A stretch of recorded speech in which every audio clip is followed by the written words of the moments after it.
Bom, então a gente viu aí que existem uma série de tipos de eclipses diferentes que podem acontecer, particularmente na astronomia, mas é claro que os eclipses mais importantes para nós, que moramos aqui no nosso planeta Terra, são aqueles que ocorrem entre o nosso planeta, entre o satélite natural do nosso planeta e a estrela ao redor da qual o nosso planeta orbita. Então são os eclipses que ocorrem aí devido às posições relativas entre Terra, Lua e Sol. Então o foco dessa aula sobre eclipses de hoje será justamente os eclipses solares e eclipses lunares.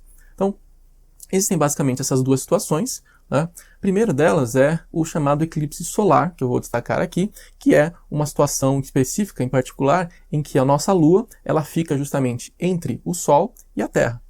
É exatamente nesta e apenas nessa configuração que nós podemos ter um eclipse chamado eclipse solar.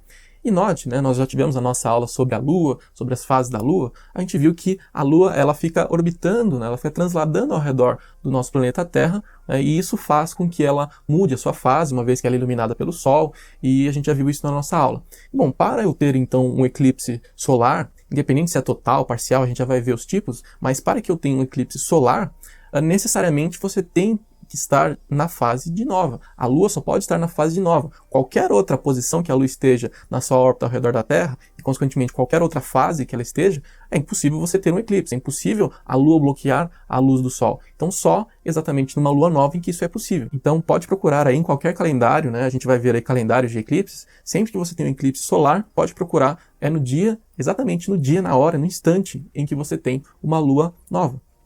E, ao mesmo tempo, nós vamos ter então a situação inversa, que é quando a Terra fica entre a Lua e o Sol, isso propicia então o chamado eclipse lunar. Aí é a Lua que fica na sombra da Terra. A Terra então ela é iluminada pelo Sol, só que ela não deixa passar a luz que vem do Sol na direção da Lua. A Lua fica então oculta atrás dessa sombra da Terra. E aí, claro que da mesma maneira, isso só pode acontecer numa única circunstância, numa única situação, que é quando Sol, Terra e Lua estão alinhados, com a Lua atrás da Terra. Essa configuração nós vimos na nossa aula anterior sobre a Lua, que é quando ocorre a chamada Lua cheia, né? Então já fica claro que todos os meses, né, a gente viu que uma vez por mês nós temos uma lunação, todas as fases da Lua são passadas no céu, a Lua assume todas as fases e completa uma lunação.